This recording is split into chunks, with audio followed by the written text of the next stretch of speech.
Tanggal 19 Januari, hari ke-19.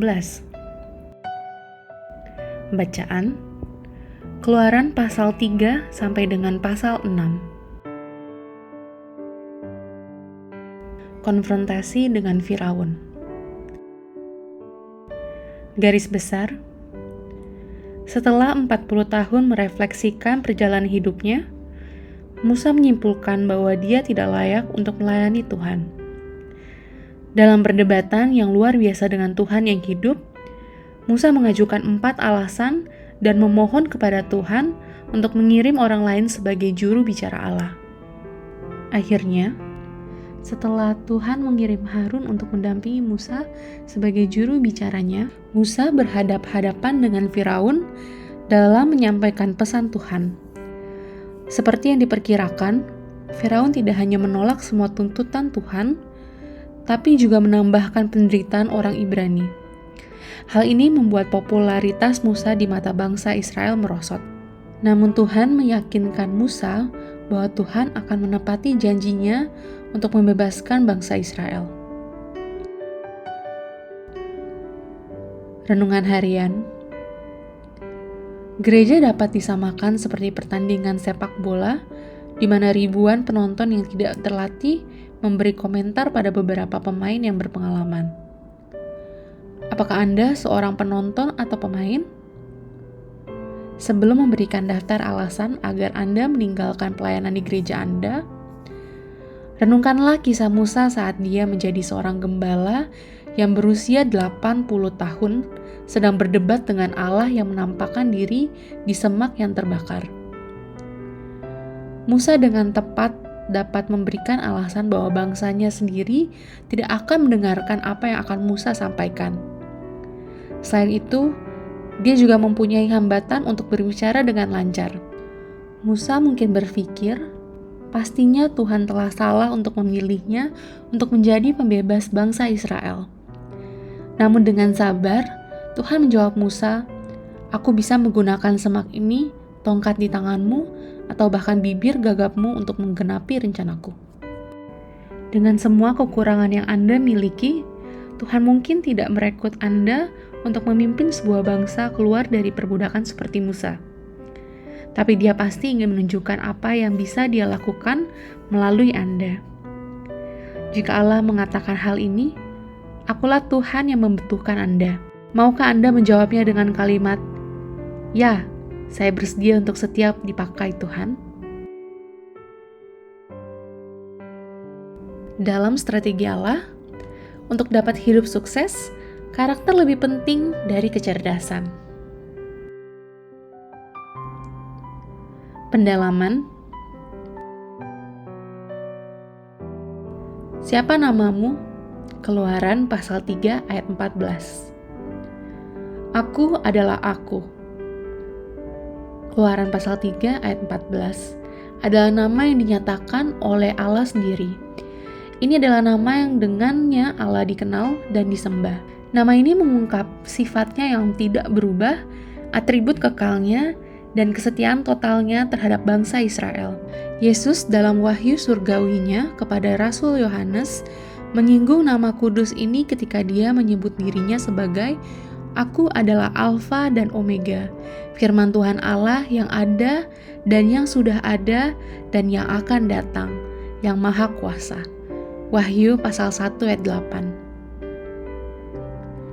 Tunggul gandum pengganti jerami. Keluaran pasal 5 ayat 10-12. Batu bata yang dibuat dengan jerami akan lebih kuat hasilnya daripada yang tanpa menggunakan jerami. Karena bahan kimia yang dilepaskan oleh jerami yang membusuk membuat tanah liat lebih lentur dan homogen. Keluaran pasal 5 ayat 10-12. Jerami juga menyediakan bahan berserat untuk menahan tanah liat yang lebih rapuh di blok yang stabil secara struktural. Arkeolog melaporkan bahwa banyak bangunan yang dibangun pada zaman Alkitab dengan batu bata yang dikeringkan matahari ini masih berdiri sampai sekarang. Saya akan membawa kamu keluar. Kolose pasal 1 ayat 13-14. Dalam Kolose pasal 1 ayat 13-14, Rasul Paulus menjelaskan penebusan kita dari dosa dalam penggambaran bahasa pembebasan umatnya dari perbudakan dari penindasan Firaun atau Mesir. Lihat Keluaran pasal 6 ayat 6-8. Amin. Tuhan Yesus memberkati.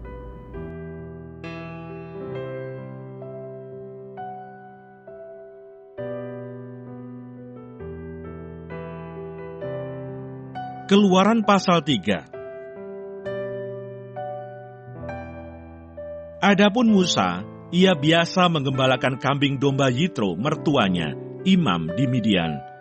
Sekali ketika ia menggiring kambing domba itu ke seberang padang gurun, sampailah ia ke gunung Allah, yakni gunung Horeb. Lalu malaikat Tuhan menampakkan diri kepadanya di dalam nyala api yang keluar dari semak duri. Lalu ia melihat dan tampaklah semak duri itu menyala, tetapi tidak dimakan api. Musa berkata, "Baiklah aku menyimpang ke sana untuk memeriksa penglihatan yang hebat itu. Mengapakah tidak terbakar semak duri itu?" Ketika dilihat Tuhan bahwa Musa menyimpang untuk memeriksanya, berserulah Allah dari tengah-tengah semak duri itu kepadanya, "Musa, Musa." Dan ia menjawab, "Ya Allah." Lalu ia berfirman, "Janganlah datang dekat-dekat. Tanggalkanlah kasutmu dari kakimu, sebab tempat di mana engkau berdiri itu adalah tanah yang kudus." Lagi ia berfirman, "Akulah Allah ayahmu, Allah Abraham, Allah Ishak, dan Allah Yakub." Lalu Musa menutupi mukanya, sebab ia takut memandang Allah. Dan Tuhan berfirman, "Aku telah memperhatikan dengan sungguh kesengsaraan umatku di tanah Mesir, dan aku telah mendengar seruan mereka yang disebabkan oleh pengerah-pengerah mereka. Ya, aku mengetahui penderitaan mereka. Sebab itu aku telah turun untuk melepaskan mereka dari tangan orang Mesir dan menuntun mereka keluar dari negeri itu ke suatu negeri yang baik dan luas, suatu negeri yang berlimpah-limpah susu dan madunya, ke tempat orang Kanaan, orang Het, orang Amori, orang Feris, orang Hewi, dan orang Yebus. Sekarang seruan orang Israel telah sampai kepadaku. Juga telah kulihat betapa kerasnya orang Mesir menindas mereka. Jadi sekarang pergilah, aku mengutus engkau kepada Firaun untuk membawa umatku orang Israel keluar dari Mesir." Tetapi Musa berkata kepada Allah, "Siapakah aku ini? Maka aku yang akan menghadap Firaun dan membawa orang Israel keluar dari Mesir." Lalu firman-Nya, "Bukankah aku akan menyertai engkau? Inilah tanda bagimu, bahwa aku yang mengutus engkau. Apabila engkau telah membawa bangsa itu keluar dari Mesir, maka kamu akan beribadah kepada Allah di gunung ini." Lalu Musa berkata kepada Allah, "Tetapi apabila aku mendapatkan orang Israel dan berkata kepada mereka, 'Allah nenek moyangmu telah mengutus aku kepadamu,' dan mereka bertanya kepadaku, 'Bagaimana tentang namanya?' apakah yang harus kujawab kepada mereka?" Firman Allah kepada Musa, "Aku adalah Aku." Lagi firman-Nya, "Beginilah kau katakan kepada orang Israel itu, Akulah Aku, telah mengutus Aku kepadamu." Selanjutnya berfirmanlah Allah kepada Musa, "Beginilah kau katakan kepada orang Israel, Tuhan Allah nenek moyangmu, Allah Abraham, Allah Ishak, dan Allah Yakub, telah mengutus Aku kepadamu. Itulah namaku untuk selama-lamanya, dan itulah sebutanku turun-temurun. Pergilah, kumpulkanlah para tua-tua Israel, dan katakanlah kepada mereka, Tuhan Allah nenek moyangmu, Allah Abraham, Ishak, dan Yakub, telah menampakkan diri kepadaku, serta berfirman, aku sudah mengindahkan kamu, juga apa yang dilakukan kepadamu di Mesir. Jadi aku telah berfirman, aku akan menuntun kamu keluar dari kesengsaraan di Mesir, menuju ke negeri orang Kanaan, orang Het, orang Amori, orang Feris, orang Hewi, dan orang Yebus, ke suatu negeri yang berlimpah-limpah susu dan madunya. Dan bila mana mereka mendengarkan perkataanmu, maka engkau harus beserta para tua-tua Israel pergi kepada Raja Mesir, dan kamu harus berkata kepadanya, Tuhan Allah orang Ibrani telah menemui kami. Oleh sebab itu izinkanlah kiranya kami pergi ke padang gurun 3 hari perjalanan jauhnya untuk mempersembahkan korban kepada Tuhan Allah kami. Tetapi aku tahu bahwa Raja Mesir tidak akan membiarkan kamu pergi, kecuali dipaksa oleh tangan yang kuat.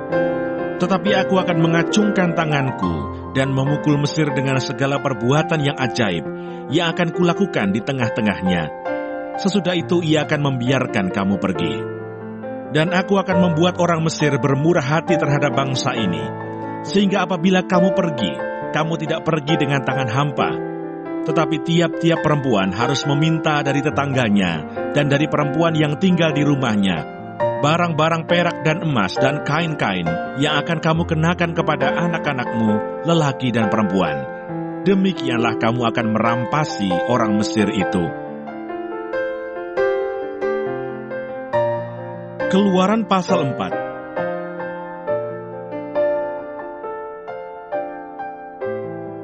Lalu sahut Musa, "Bagaimana jika mereka tidak percaya kepadaku dan tidak mendengarkan perkataanku, melainkan berkata, Tuhan tidak menampakkan diri kepadamu?" Tuhan berfirman kepadanya, "Apakah yang di tanganmu itu?" Jawab Musa, "Tongkat." Firman Tuhan, "Lemparkanlah itu ke tanah." Dan ketika dilemparkannya ke tanah, maka tongkat itu menjadi ular, sehingga Musa lari meninggalkannya. Tetapi firman Tuhan kepada Musa, "Ulurkanlah tanganmu dan peganglah ekornya." Musa mengulurkan tangannya, ditangkapnya ular itu, lalu menjadi tongkat di tangannya, supaya mereka percaya bahwa Tuhan Allah nenek moyang mereka, Allah Abraham, Allah Ishak, dan Allah Yakub telah menampakkan diri kepadamu. Lagi firman Tuhan kepadanya, "Masukkanlah tanganmu ke dalam bajumu." Dimasukkannya tangannya ke dalam bajunya, dan setelah ditariknya keluar, maka tangannya kena kusta, putih seperti salju. Sesudah itu firman-Nya, "Masukkanlah tanganmu kembali ke dalam bajumu."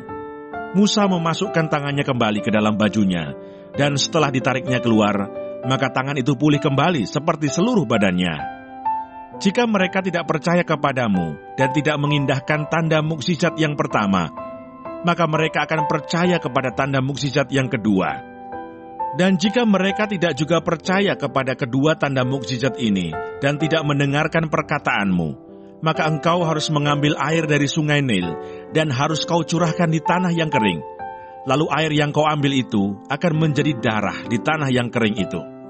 Lalu kata Musa kepada Tuhan, "Ah Tuhan, aku ini tidak pandai bicara, dahulu pun tidak, dan sejak engkau berfirman kepada hamba-Mu pun tidak, sebab aku berat mulut dan berat lidah." Tetapi Tuhan berfirman kepadanya, "Siapakah yang membuat lidah manusia? Siapakah yang membuat orang bisu atau tuli, membuat orang melihat atau buta? Bukankah aku, yakni Tuhan? Oleh sebab itu pergilah, aku akan menyertai lidahmu dan mengajar engkau apa yang harus kau katakan." Tetapi Musa berkata, "Ah Tuhan, utuslah kiranya siapa saja yang patut kau utus." Maka bangkitlah murka Tuhan terhadap Musa, dan ia berfirman, "Bukankah di situ Harun, orang Levi itu kakakmu? Aku tahu bahwa ia pandai bicara, lagi pula ia telah berangkat menjumpai engkau, dan apabila ia melihat engkau, ia akan bersuka cita dalam hatinya. Maka engkau harus berbicara kepadanya dan menaruh perkataan itu ke dalam mulutnya. Aku akan menyertai lidahmu dan lidahnya dan mengajarkan kepada kamu apa yang harus kamu lakukan. Ia harus berbicara bagimu kepada bangsa itu. Dengan demikian ia akan menjadi penyambung lidahmu, dan engkau akan menjadi seperti Allah baginya. Dan bawalah tongkat ini di tanganmu, yang harus kau pakai untuk membuat tanda-tanda mukjizat." Musa kembali ke Mesir. Lalu Musa kembali kepada mertuanya Yitro serta berkata kepadanya, "Izinkanlah kiranya aku kembali kepada saudara-saudaraku yang ada di Mesir untuk melihat apakah mereka masih hidup." Yitro berkata kepada Musa, "Pergilah dengan selamat. Adapun Tuhan sudah berfirman kepada Musa di Midian, kembalilah ke Mesir, sebab semua orang yang ingin mencabut nyawamu telah mati." Kemudian Musa mengajak istri dan anak-anaknya lelaki, lalu menaikkan mereka ke atas keledai, dan ia kembali ke tanah Mesir. Dan tongkat Allah itu dipegangnya di tangannya. Firman Tuhan kepada Musa, "Pada waktu engkau hendak kembali ini ke Mesir, ingatlah, supaya segala mukjizat yang telah kuserahkan ke dalam tanganmu, kau perbuat di depan Firaun. Tetapi aku akan mengeraskan hatinya, sehingga ia tidak membiarkan bangsa itu pergi. Maka engkau harus berkata kepada Firaun, beginilah firman Tuhan, Israel ialah anakku, anakku yang sulung. Sebab itu aku berfirman kepadamu, biarkanlah anakku itu pergi, supaya ia beribadah kepadaku. Tetapi jika engkau menolak membiarkannya pergi, maka aku akan membunuh anakmu, anakmu yang sulung." Tetapi di tengah jalan, di suatu tempat bermalam, Tuhan bertemu dengan Musa dan berikhtiar untuk membunuhnya. Lalu Sipora mengambil pisau batu, dipotongnya kulit khatan anaknya, kemudian disentuhnya dengan kulit itu kaki Musa sambil berkata, "Sesungguhnya engkau pengantin darah bagiku." Lalu Tuhan membiarkan Musa. "Pengantin darah," kata Sipora waktu itu, karena mengingat sunat itu. Berfirmanlah Tuhan kepada Harun, "Pergilah ke padang gurun menjumpai Musa." Ia pergi dan bertemu dengan dia di gunung Allah, lalu menciumnya. Kemudian Musa memberitahukan kepada Harun segala firman Tuhan yang disuruhkannya kepadanya untuk disampaikan, dan segala tanda mukjizat yang diperintahkannya kepadanya untuk dibuat. Lalu pergilah Musa beserta Harun, dan mereka mengumpulkan semua tua-tua Israel. Harun mengucapkan segala firman yang telah diucapkan Tuhan kepada Musa, serta membuat di depan bangsa itu tanda-tanda mukjizat itu. Lalu percayalah bangsa itu, dan ketika mereka mendengar bahwa Tuhan telah mengindahkan orang Israel dan telah melihat kesengsaraan mereka, maka berlututlah mereka dan sujud menyembah. Keluaran pasal 5.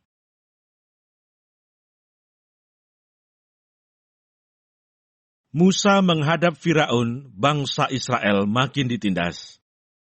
Kemudian Musa dan Harun pergi menghadap Firaun, lalu berkata kepadanya, "Beginilah firman Tuhan Allah Israel, biarkanlah umatku pergi untuk mengadakan perayaan bagiku di padang gurun." Tetapi Firaun berkata, "Siapakah Tuhan itu yang harus kudengarkan firman-Nya untuk membiarkan orang Israel pergi? Tidak kenal aku Tuhan itu, dan tidak juga aku akan membiarkan orang Israel pergi." Lalu kata mereka, "Allah orang Ibrani telah menemui kami. Izinkanlah kiranya kami pergi ke padang gurun 3 hari perjalanan jauhnya untuk mempersembahkan kurban kepada Tuhan Allah kami, supaya jangan nanti mendatangkan kepada kami penyakit sampar atau pedang." Tetapi Raja Mesir berkata kepada mereka, "Musa dan Harun, mengapakah kamu bawa-bawa bangsa ini melalaikan pekerjaannya? Pergilah melakukan pekerjaanmu." Lagi kata Firaun, "Lihatlah, sekarang telah terlalu banyak bangsamu di negeri ini. Masakan kamu hendak menghentikan mereka dari kerja paksanya?" Pada hari itu juga, Firaun memerintahkan kepada pengerah-pengerah bangsa itu dan kepada mandur-mandur mereka sendiri, "Tidak boleh lagi kamu memberikan jerami kepada bangsa itu untuk membuat batu bata seperti sampai sekarang. Biarlah mereka sendiri yang pergi mengumpulkan jerami, tetapi jumlah batu bata yang harus dibuat mereka sampai sekarang, bebankanlah itu juga kepada mereka, dan jangan menguranginya karena mereka pemalas." Itulah sebabnya mereka berteriak-teriak, "Izinkanlah kami pergi mempersembahkan korban kepada Allah kami." Pekerjaan orang-orang ini harus diperberat, sehingga mereka terikat kepada pekerjaannya dan jangan mempedulikan perkataan dusta. Maka para pengerah bangsa itu dan para mandurnya pergi dan berkata kepada mereka, "Beginilah kata Firaun, aku tidak memberi jerami lagi kepadamu. Pergilah kamu sendiri mengambil jerami. Di mana saja kamu mendapatnya, tetapi pekerjaanmu sedikit pun tidak boleh kurang."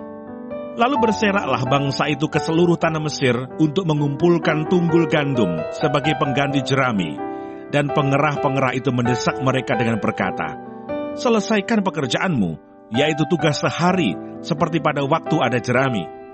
Lalu pengerah-pengerah Firaun memukul mandur-mandur Israel yang mereka angkat sambil bertanya, "Mengapakah kamu pada hari ini tidak menyelesaikan jumlah batu bata yang harus kamu buat seperti kemarin?" Sesudah itu pergilah para mandur Israel kepada Firaun dan mengadukan halnya kepadanya. Mengapakah tuanku berlaku seperti itu terhadap hamba-hambamu ini? Jerami tidak diberikan lagi kepada hamba-hambamu ini, tetapi walaupun begitu, kami diperintahkan, buatlah batu bata. Dan dalam pada itu hamba-hambamu ini dipukuli, padahal rakyat tuankulah yang bersalah. Tetapi ia berkata, pemalas kamu, pemalas. Itulah sebabnya kamu berkata, izinkanlah kami pergi mempersembahkan kurban kepada Tuhan. Jadi sekarang pergilah, bekerja. Jerami tidak akan diberikan lagi kepadamu. Tetapi jumlah batu bata yang sama harus kamu serahkan. Maka mengertilah para mandur Israel bahwa mereka ada dalam keadaan susah, karena dikatakan kepada mereka, kamu tidak boleh mengurangi jumlah batu bata pada tiap-tiap hari. Waktu mereka meninggalkan Firaun, berjumpalah mereka dengan Musa dan Harun yang sedang menantikan mereka. Lalu mereka berkata kepada keduanya, kiranya Tuhan memperhatikan perbuatanmu dan menghukumkan kamu, karena kamu telah membusukkan nama kami kepada Firaun dan hamba-hambanya, dan dengan demikian kamu telah memberikan pisau kepada mereka untuk membunuh kami. Lalu Musa kembali menghadap Tuhan, katanya, Tuhan, mengapakah kau perlakukan umat ini begitu bengis? Mengapa pula aku yang kau utus? Sebab sejak aku pergi menghadap Firaun untuk berbicara atas namamu, dengan jahat diperlakukannya umat ini, dan engkau tidak melepaskan umatmu sama sekali. Tetapi Tuhan berfirman kepada Musa, sekarang engkau akan melihat apa yang akan kulakukan kepada Firaun, sebab dipaksa oleh tangan yang kuat, ia akan membiarkan mereka pergi. Ya, dipaksa oleh tangan yang kuat, ia akan mengusir mereka dari negerinya.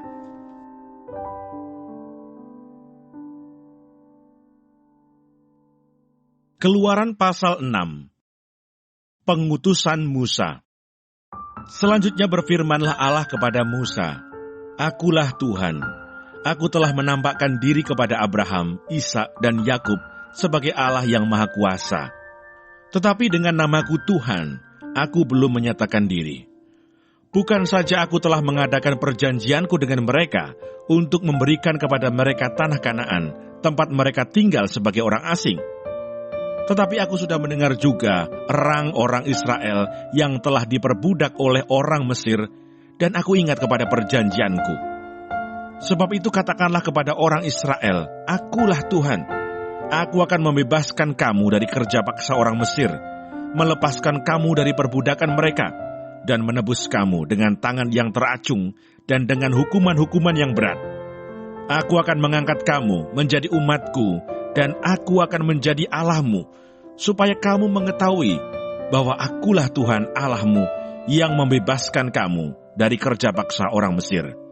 Dan aku akan membawa kamu ke negeri yang dengan sumpah telah kujanjikan memberikannya kepada Abraham, Ishak dan Yakub, dan aku akan memberikannya kepadamu untuk menjadi milikmu. Akulah Tuhan.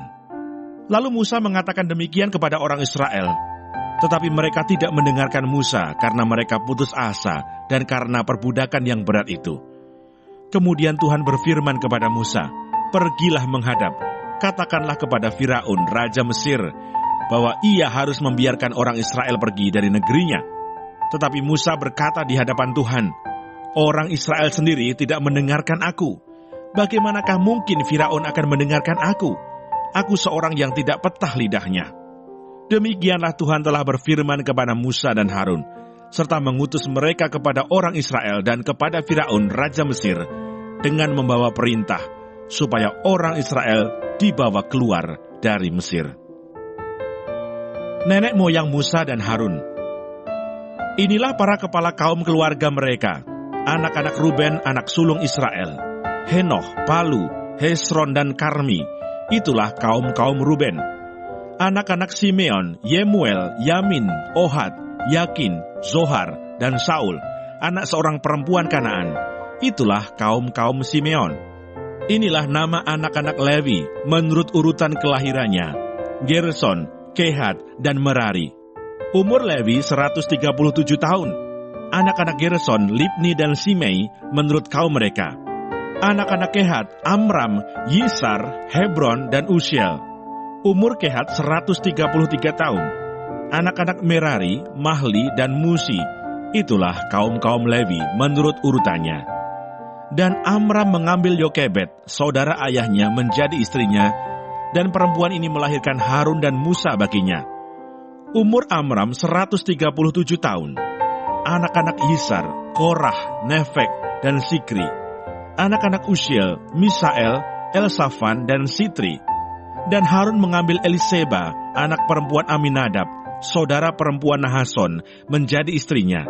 Dan perempuan ini melahirkan baginya Nadab, Abihu, Eleazar, dan Itamar. Anak-anak Korah, Asir, Elkana, dan Abiasaf. Itulah kaum-kaum orang Korah. Eleazar, anak Harun, mengambil salah seorang anak perempuan Putiel, menjadi istrinya, dan perempuan ini melahirkan Pinehas baginya. Itulah para kepala kaum keluarga orang Levi menurut kaum mereka. Itulah Harun dan Musa yang diperintahkan Tuhan. Bawalah orang Israel keluar dari tanah Mesir menurut pasukan mereka. Merekalah yang berbicara kepada Firaun Raja Mesir, supaya mereka membawa orang Israel keluar dari Mesir. Itulah Musa dan Harun. Musa menghadap Firaun. Pada waktu Tuhan berfirman kepada Musa di tanah Mesir, Tuhan berfirman kepadanya, "Akulah Tuhan, katakanlah kepada Firaun Raja Mesir segala yang kufirmankan kepadamu." Tetapi Musa berkata di hadapan Tuhan, "Bukankah aku ini seorang yang tidak petah lidahnya? Bagaimanakah mungkin Firaun akan mendengarkan aku?"